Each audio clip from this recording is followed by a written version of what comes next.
Hello, we're going to begin a discussion here on the theory of how advertising works. And really here we'll be talking about several different theories, but we'll be talking about what makes advertising effective or ineffective, as the case may be.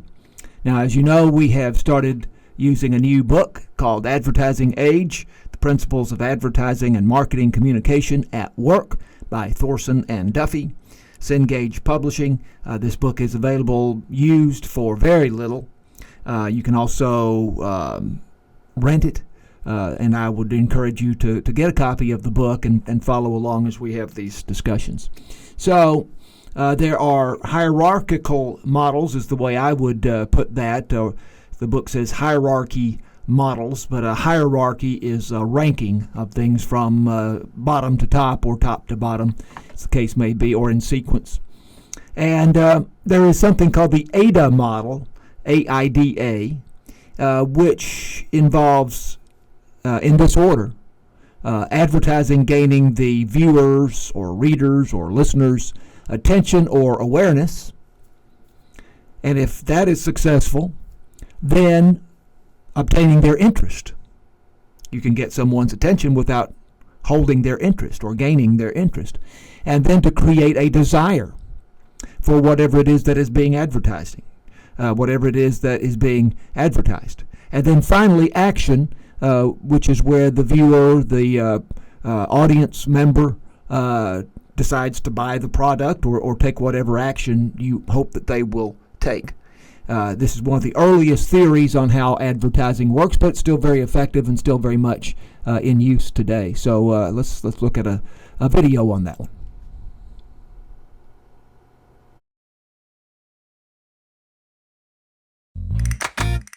What is a marketing funnel? A marketing funnel is a consumer-focused marketing model which illustrates the customer's journey towards the purchase of a product or service.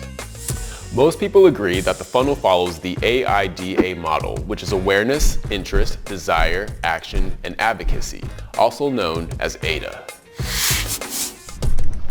Let's go through each step and illustrate the customer's journey. First up is awareness. The consumer has to be aware of two things, their problem and your solution. The key to successful awareness is consistently addressing your target demographic. Define your brand and use multiple platforms to deliver your message. Next is interest. In this step, the consumer begins to explore products and services available to them. In order to maintain interest, you need to provide relevant information that will create desire and make sure your message is tailored to your audience's needs. Then there's desire or consideration. In this stage, the consumer wants to make a decision but hasn't fully committed yet.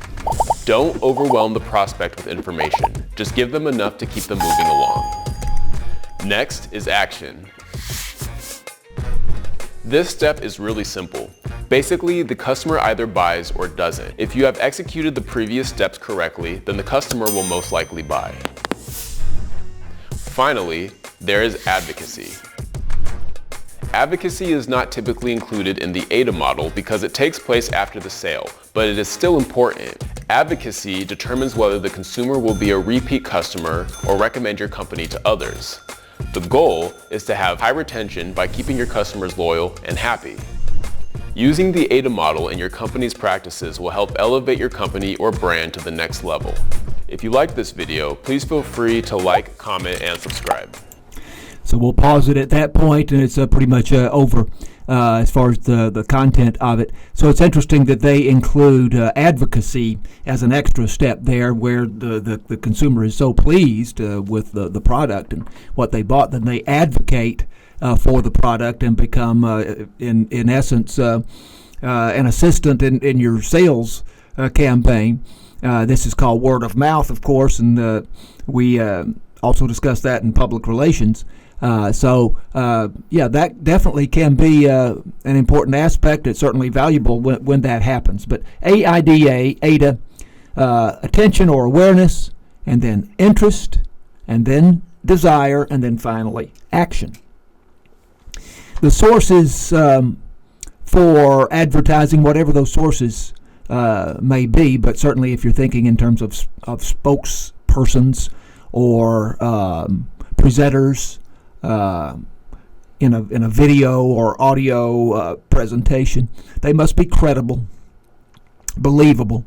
They should be attractive, obviously, in one degree or another, to one extent or another, and generally perceived as powerful or high status. Now, I can imagine that there are cases where that is not necessarily so, and I can think of some cases where the spokesperson or the presenter was at least presented as someone who's just like you, who's an ordinary person that you can identify with. But I understand the general idea that by and large that the source must be or is usually thought of as a powerful person or someone with high status. The messages, the ads themselves, should appeal to the audience's appetite, whatever that appetite may be. But the desire for, the innate desire for something, and that might be for status. It obviously may be for sex appeal. We surely see a lot of advertising directed at that. It may be something that is more basic, more practical also. Appeals very often are to the emotion, and we will be talking more about that as we go along. It's important for the audience to like the message or the product and for it to make them feel good in some way. And again, we're going to come back to that particular idea, and we'll be talking more about that. The communication channel could be any number of things. Obviously, television, radio, print still carries a lot of advertising in newspapers and magazines and so on. Online ads of one kind or another, pop-up ads and so on. Cell phone ads. I noticed my wife receiving some ads on her cell phone here recently. I really hadn't paid much attention to that until we started talking about some of these things. So a lot of different kinds of communication, but basically the theory would not be very different, whatever channel that you happen to be using. And we'll continue to talk now about hierarchical models. There is the FCB grid, and this FCB stands for Foot, Cone, and Belding, which is the name of a company which developed this idea of a grid. And this operates on the idea that whether people tend to decide on products predominantly rationally with their mind or emotionally should drive the planning for the advertising. So it depends on whether you think that people are going to decide to buy your product in a rational sort of way, evaluating a lot of information, or is it going to be more of an emotional decision? So they have in this grid, there are, I think, 4 basic categories. You have high involvement, and high involvement generally means high cost. High involvement, rational products. So, for example, cars. And when you buy a car, then that usually involves a good deal of thought, and therefore a thinking approach. Now, some people do buy cars on the spur of the moment. There can be emotion involved in that, but by and large, most people take a fairly rational approach to buying a car. And high involvement because there's a lot of cost involved, and we're aware of that, and we give the purchase a good deal of consideration. High involvement, again, high cost. Emotional products, for example, designer watches, involve a feeling approach. So a designer watch is not something that is so much a necessity.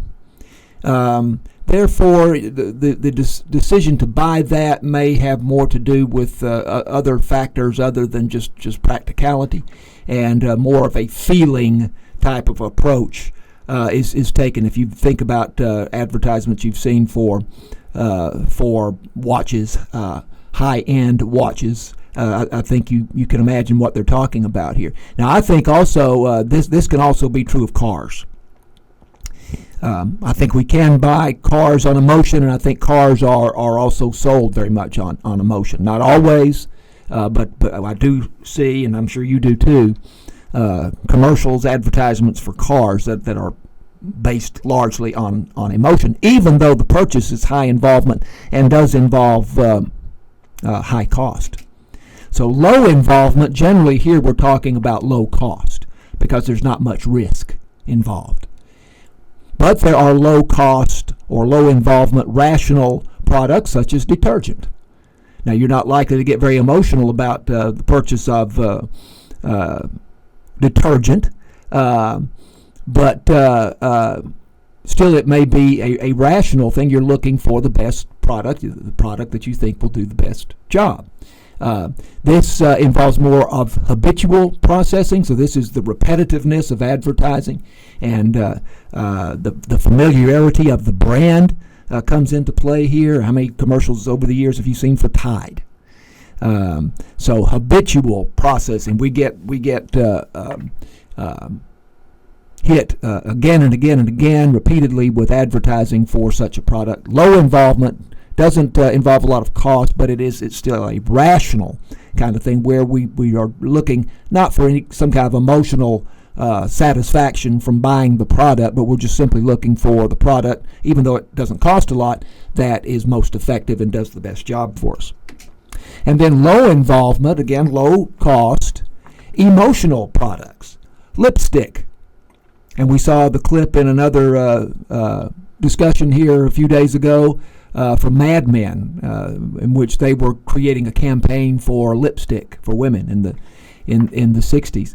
This may be and probably is an impulsive purchase, one that not a lot of thinking goes into, and ladies, you can correct me if I'm wrong about that, but probably not as much thought going into that as some other sorts of products. But a feeling, emotional approach is probably the best way to sell a product like that, like lipstick. Not much cost involved, not much risk involved, a lot of emotion potentially involved because it has to do with the person's appearance and possibly appeal to another person. So low involvement, but a feeling approach, more so than, say, with the detergent that we were talking about a moment ago. So that is the FCB grid developed by Foote, Konen, and Belding, and products would, under this theory, would fall. Each product would fall into one of those categories. Might be, of course, sometimes there's an overlap, but basically each product would fall into one of those categories, and then you would create your advertising according to what category you think that it falls into. So we will continue this discussion soon on what makes advertising work, theories of what makes advertising work, and we'll talk to you again next time.